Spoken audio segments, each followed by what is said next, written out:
Hello everyone, তো প্রতিদিনের মতো আজকে একটা ছোট্ট ব্লগ নিয়ে তোমাদের সাথে চলে এলাম। তো গুড ইভিনিং, তোমরা সবাই কেমন আছো? আশা করি খুব ভালো আছো, আর আমিও খুব ভালো আছি।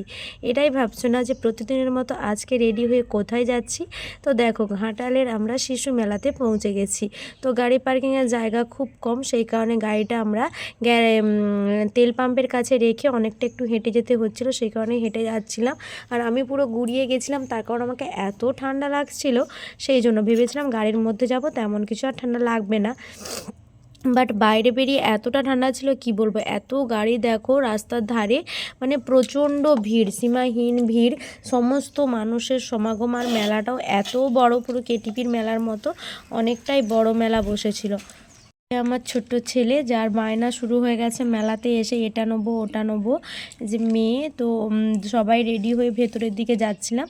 আর এইটা দেখো গেট, ভেতরে ঢোকানোর গেটটা খুব সুন্দর সাজিয়েছিল, সেই কারণে ওখানে একটা ছবি টবি তুলে নিলাম। তারপর দেখো এখানে স্টেজটা হয়েছিল, এত বড় স্টেজ, কিন্তু অন্ধকার হয়েছিল, কারণ গানের প্রোগ্রাম হতে ছিল এবং গানের প্রোগ্রামের পরে আর একজন উঠবে, সেই কারণে অন্ধকার ছিল। তারপর দেখো এখানে আমি এই সোয়েটারটা দেখছিলাম, তো এখানে পুরো সেল দেওয়া হচ্ছিল 350 টাকার সোয়েটার, বাট আমি যেটা দেখেছিলাম ওটা 550 বলেছিল। আর এটা দেখো এগুলো হচ্ছে 350 করে। তো তারপরে কোনটা নিলাম অবশ্যই তোমাদের সাথে শেয়ার করব। তো আর এগুলো দেখো কিছু ছবি তোলার জন্য, ভিডিও করার জন্য কিছু স্পটস ওরা তৈরি করে রেখেছিল। তো এখানে প্রচণ্ড ভিড়, সবাই ছবি তোলার জন্য ব্যস্ত। তো দেখো তারপরে আমরাও একটু ঢুকে ছবি তুললাম, কিন্তু এতটাই ভিড় যে বেরিয়ে গেলাম আবার ছবি তোলা। আর সাইডে দেখো ওখানেই একদম পুরো স্টেডিয়াম করা হয়ে আছে, এটাও একটা পুরো স্পট করেছিল ছবি তোলার জন্য।